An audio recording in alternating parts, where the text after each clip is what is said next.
আমরা আমরা যেটা বলছি এখন শোনো, এই টপিকটা শেষ করি লিস্ট।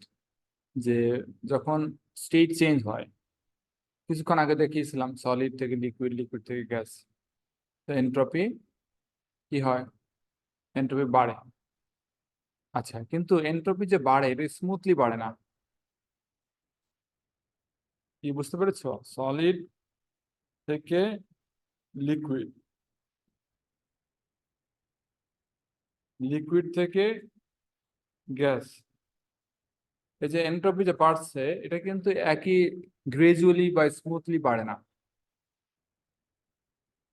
এক। দুই নম্বর হচ্ছে, যখন সলিড টু লিকুইড হয় অনলি দেন এনট্রপি বাড়ে না। এনট্রপি কিন্তু সলিডেরও বাড়ে। হিট দিলে সলিডেরও বাড়ে, লিকুইডেরও বাড়ে, গ্যাসেরও বাড়ে। তোমরা কি কথাটা বুঝছো? কি বললাম বুঝতে Yes, পারছো? মানে করো, শুধু ট্রান্সফরমেশন মানে সলিড থেকে যে লিকুইড হয় তখনই যে এনট্রপি বাড়ে, তার আগে বাড়ে না তা না, কিন্তু তার আগেও বাড়ে। মানে একটা সলিড, এই সলিডকে যখন তুমি হিট করবে, হ্যাঁ, এটা কিন্তু সলিডই আছে, মেল্ট করে নেই আর কি। মেল্ট করেনি, সাপোজ এটা মেল্ট করেনি, স্টিল সলিড, কিন্তু এর এনট্রপি বাড়ছে। ভাইব্রেশন বাড়বে না? বলো, সলিড কে হিট করলে সলিড পার্টিকলস এর ভাইব্রেশন বাড়বে কিনা? yes, sir. সলিড পার্টিকলস এর ভাইব্রেশন বাড়বে, তার মানে এনট্রপি বাড়ছে। আরো হিট দিচ্ছি, আরো এনট্রপি বাড়ছে। এখন লিকুইড মনে করো, এখানে লিকুইড আছে, পানি আছে, আমরা হিট দিচ্ছি, টেম্পারেচার আস্তে আস্তে বাড়ছে, পানির টেম্পারেচার বা লিকুইডের টেম্পারেচার আস্তে আস্তে বাড়ছে। তাহলে এই যে টেম্পারেচার বাড়ছে, এনট্রপি বাড়বে না? পার্টিকলস গরম হবে, মুভমেন্ট বাড়বে within the liquid. Within the liquid মানে কোনো স্টেট চেঞ্জ না। লিকুইডকে হিট দিলে লিকুইডের এনট্রপি বাড়বে, সলিডকে হিট দিলে সলিডের এনট্রপি বাড়বে, ঠিক না? গ্যাসকে যদি হিট দাও, এই রুমে গ্যাস আছে, টেম্পারেচার বাড়িয়ে দাও, এনট্রপি বাড়বে। তাহলে সলিডের এনট্রপি বাড়ছে, লিকুইডের এনট্রপি বাড়ছে, গ্যাসের এনট্রপি বাড়ছে। এই যে এনট্রপি বাড়ছে সলিডের, শুধু সলিডের এনট্রপি বাড়ছে, এটা আস্তে আস্তে বাড়বে। টেম্পারেচার বাড়াতে থাকবে, সলিডের এনট্রপি আস্তে আস্তে বাড়বে। অর শুধু লিকুইডকে হিট দিচ্ছ, লিকুইডের এনট্রপি স্লোলি বাড়বে। শুধু গ্যাসকে হিট দিচ্ছ, গ্যাসের এনট্রপি স্লোলি বাড়বে। কিন্তু যখন সলিড লিকুইড হয়ে যাবে, সলিডকে হিট দিচ্ছি, সলিডের এনট্রপি বাড়ছে, আস্তে আস্তে বাড়ছে। সলিডকে হিট দিচ্ছি, সলিডের এনট্রপি আস্তে আস্তে বাড়ছে। কিন্তু যখন সলিড টু লিকুইড হয়ে যাবে, মেল্ট করবে, তখন কি হবে? তখন এনট্রপি শার্পলি রাইজ করবে। বোঝা গিয়েছে? সলিড যখন লিকুইড হয়ে যাবে, সলিডের এনট্রপি হঠাৎ করে জাম্প করে বেরোবে। আবার সেম লিকুইড যখন গ্যাস হবে, তখন এনট্রপি শার্পলি রাইজ করবে। তোমরা কি ব্যাপারটা বুঝতে পেরেছো?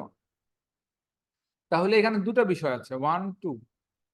আমরা ওই যে আয়োনাইজেশন এনার্জির কথা মনে আছে, এএসএ পড়েছিলাম, যে যদি একটা ইলেকট্রন সরিয়ে দেই, অ্যাটম থেকে একটা ইলেকট্রন সরিয়ে দেই, সেকেন্ড ইলেকট্রন সরানোর সময় বেশি এনার্জি লাগে।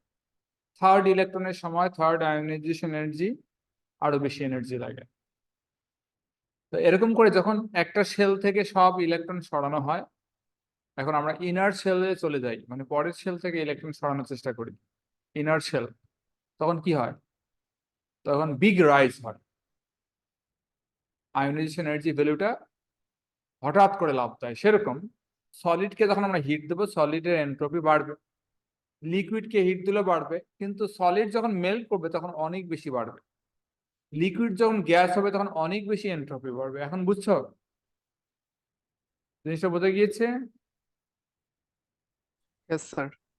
এখানে দেখো, আমরা হিট দিচ্ছি মানে এখানে টেম্পারেচার দেওয়া হচ্ছে। উইথ ইনক্রিজিং টেম্পারেচার সলিডের এনট্রপি, এদিকে এনট্রপি, এদিকে টেম্পারেচার, দেখো ডাইরেক্টলি প্রপোর্শনাল, আস্তে আস্তে বাড়ছে। আবার লিকুইডও আস্তে আস্তে বাড়ছে, গ্যাসও আস্তে আস্তে বাড়ছে এনট্রপি। কিন্তু মেল্টিং এর সময় কি হচ্ছে দেখো, টেম্পারেচার বাড়ছে না,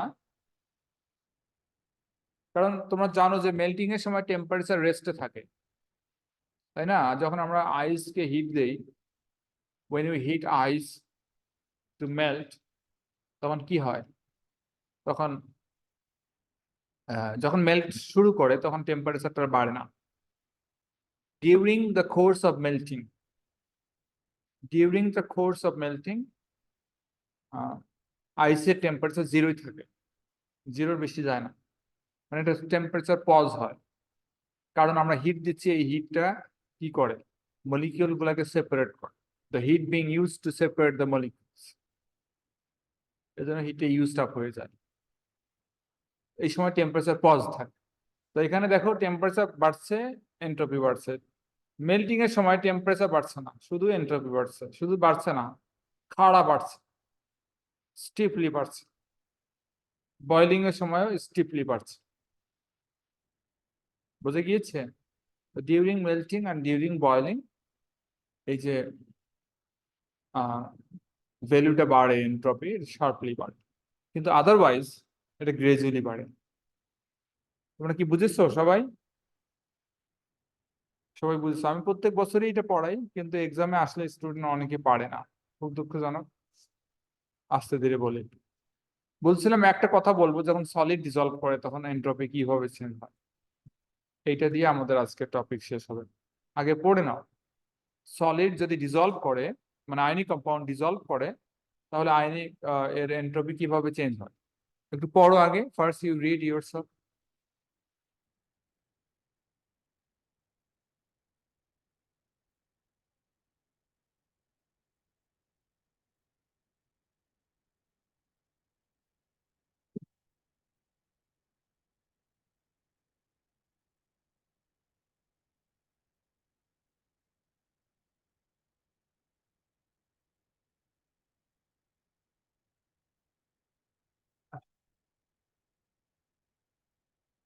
আগে হ্যাঁ, এক্সাম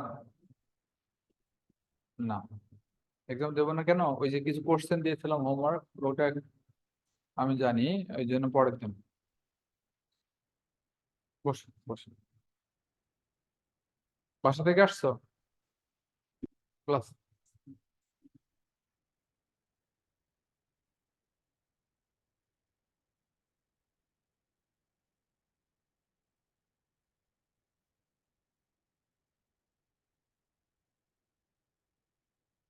ক্লাসে যে গেছো, ক্লাসে স্টুডেন্ট আসছে আজকে? কম আসছে কম্পারেটিভলি? গরমের জন্য মনে হয়, গরমের জন্য। গরম, যে এইটু ক্লাস নিচ্ছি অনলাইন, স্টুডেন্ট একটাও আসে। কি সব? হ্যাঁ, ব্যাগ রেখে যাবে? হ্যাঁ, অবশ্যই, কোনো সমস্যা নেই।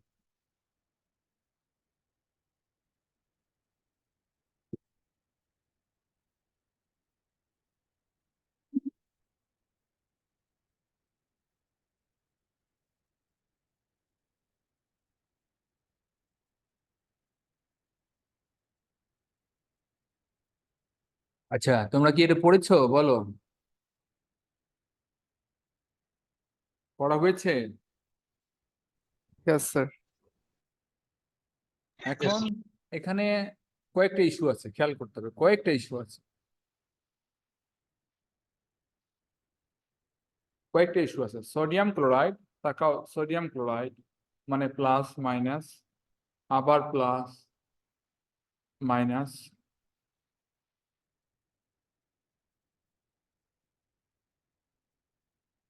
এই যে দেখো, এটা একটা সলিড ক্রিস্টাল, ক্রিস্টাল, হ্যাঁ। এই ক্রিস্টাল যখন আমরা ডিজলভ করি পানিতে, পানি দেই, তখন কি হয়? Aqueous, chloride, aqueous.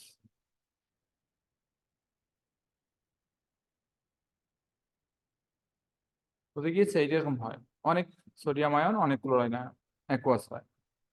তো এখানে, এখানে কি হয়? এখানে এই যে ল্যাটিস, যেটা আসে সলিড ল্যাটিস, এটা ভেঙে যায়। দে আর ভেরি ক্লোজ, এই ক্রিস্টালাইন স্ট্রাকচারটা ব্রেক ডাউন করে। এই যখন ব্রেক ডাউন করে তখন দুটো ভ্যালু চেঞ্জ হয়।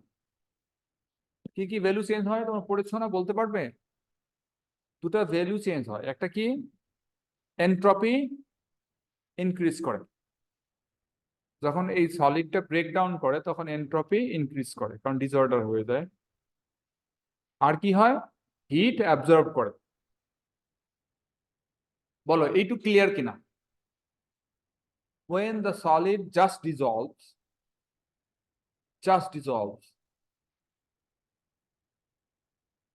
why does the entropy increase and why does the heat or temperature decrease? বলো বোঝো কিনা?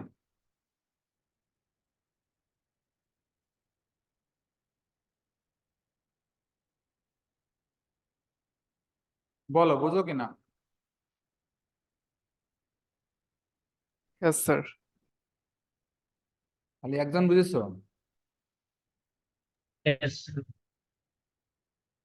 যখন সলিড ব্রেক ডাউন করে তো ডিসঅর্ডার হয়ে যায়, সো এন্ট্রপি বাড়বে, ইটস ভেরি গুড। আবার এর এই sodium ion and chloride ion bonded, chloride ion sodium ion bonded, এই বন্ডটা তো ব্রেক করছে, তো বন্ড ব্রেক করলে এনার্জি অ্যাবজর্ব করবে না, এন্ডোথার্মিক। তো two things happen: entropy increases, heat absorbed or temperature decreases.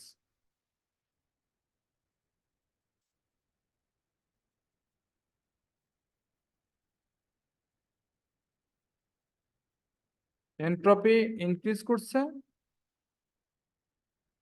Hit decrease করছে বা টেম্পারেচার ডিক্রিজ করছে।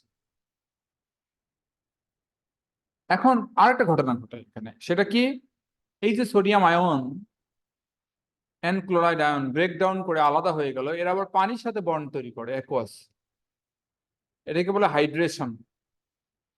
পানির সাথে কিরকম বন্ড তৈরি করে তোমাদের মনে আছে? এই যে ওয়াটার এসে সোডিয়াম আয়নকে সারাউন্ড করে, ক্লোরাইড আয়নকে সারাউন্ড করে উইথ অপোজিট পোলস, মনে আছে? আয়ন্স গুলা, ক্যাটায়ন্স অ্যানায়ন্স গুলাকে পানি এসে সারাউন্ড করে, এটা মনে আছে? Yes, sir. তাহলে Yes, sir, মনে ওই জন্য দুটো ঘটনা ঘটবে। For that case, for making bonds with water কি হবে? ওয়ান, কি হবে? এন্ট্রপি কি হবে বলো? increase. এন্ট্রপি ডিক্রিজ করবে, কারণ এটা অর্ডারিং হচ্ছে পানির সাথে, এটা একটা অর্ডারিং হচ্ছে, অ্যারেঞ্জমেন্ট হচ্ছে। আর টেম্পারেচার কি হবে? হিট বা টেম্পারেচার কি Sir, হবে? বাড়বে। ইনক্রিজ করবে, Temperature বাড়বে। মেকিং আ বন্ড হচ্ছে, Increase. বন্ড তৈরি হচ্ছে।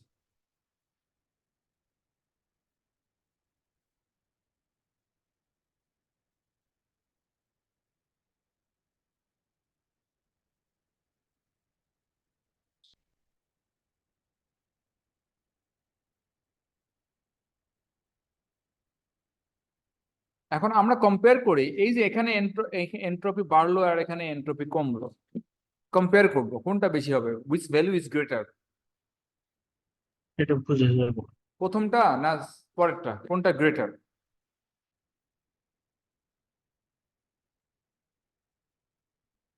Which value is greater? Entropy increase when the lattice break down and entropy decrease when the ions are hydrated with water.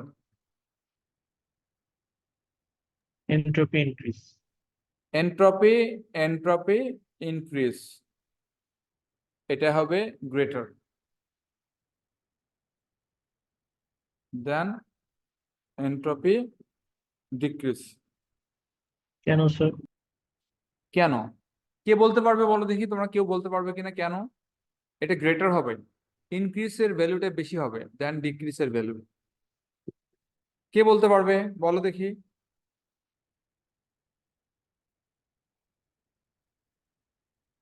কেউ আছো বলতে পারবে?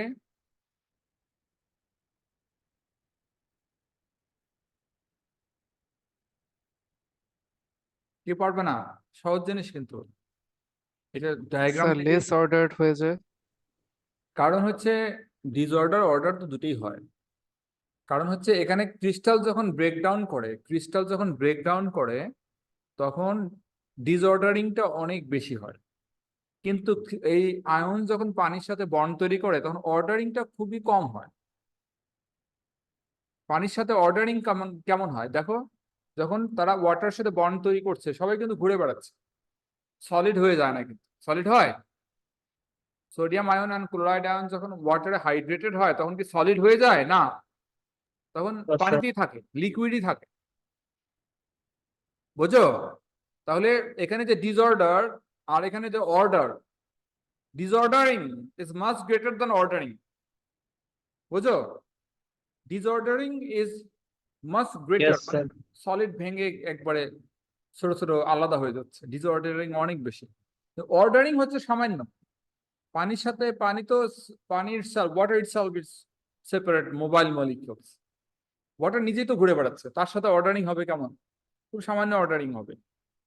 এই জন্য entropy rise is greater than entropy fall. So যখনই কোনো আয়নিক কম্পাউন্ড পানিতে dissolve করবে অবশ্যই এন্ট্রপি কি করবে? বাড়বে। কথা ক্লিয়ার? এন্ট্রপি বাড়বে কারণ ডিসঅর্ডারিং মাচ গ্রেটার দ্যান অর্ডারিং। আমি এক্সামে দিয়ে কিন্তু অনেকে পারে না, সহজ জানিস, কারণ চিন্তা করতে পারে না, এই জন্য পারে। আর এই এ লেভেল পড়াশোনাতে চিন্তা করতে না পারলে পড়ে লাভ নাই। আচ্ছা, এখন আমরা এইটার সাথে এটা কম্পেয়ার করব, কোনটা বেশি হবে? Heat absorb, heat release. Increase. না, এটা এটা কোনটা বেশি হবে? এটা কিন্তু কম্পাউন্ড টু কম্পাউন্ড ভেরি করে। এটা কম্পাউন্ড টু কম্পাউন্ড ভেরি করে। এই যে দেখো, entropy rise, always rise, but এখন দেখো the amount of energy gained and released depend on type of substance, so it's hard to predict whether the process is endothermic or exothermic. যখন যখন এগুলোকে breakdown করছি, ল্যাটিসটাকে ব্রেকডাউন করছি, তখন energy in হবে। যখন একটা আয়ন পানির সাথে বন্ড তৈরি করছে, হাইড্রেটেড হচ্ছে, তখন এনার্জি আউট হবে। বুঝে গিয়েছে? এখন কোনো কোনো কম্পাউন্ডের জন্য এনার্জি ইনটা বেশি, এনার্জি আউটটা কম, তখন এই এন্ডোথার্মিক হবে। আবার কোনো কোনো কম্পাউন্ডের জন্য এনার্জি আউটটা বেশি, এনার্জি ইনটা কম, তখন এক্সোথার্মিক হবে। এটা সব সাবস্টেন্সের জন্য জেনারেল না, কিন্তু এন্ট্রপিটা অলওয়েজ জেনারেল, কারণ এন্ট্রপিটা disordering is much greater than ordering always.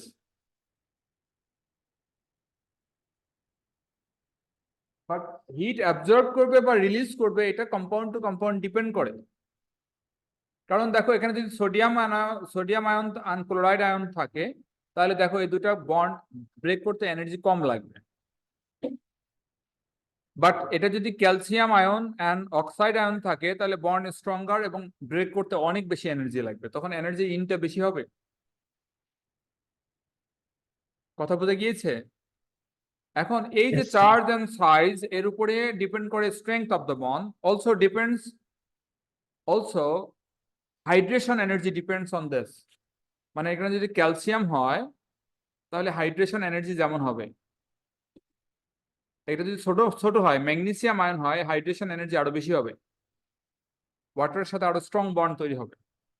তাহলে এনার্জি ইন বা আউট যে কোনোটা বেশি হতে পারে, কম্পাউন্ড টু কম্পাউন্ড এটা ভেরি করবে।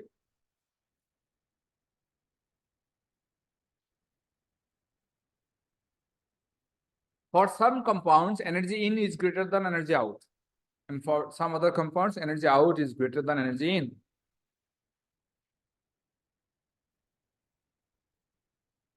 বলো লাস্ট পার্টটা বুঝছো কেন? লাস্ট পার্টটাই সব থেকে ইম্পর্টেন্ট কথা।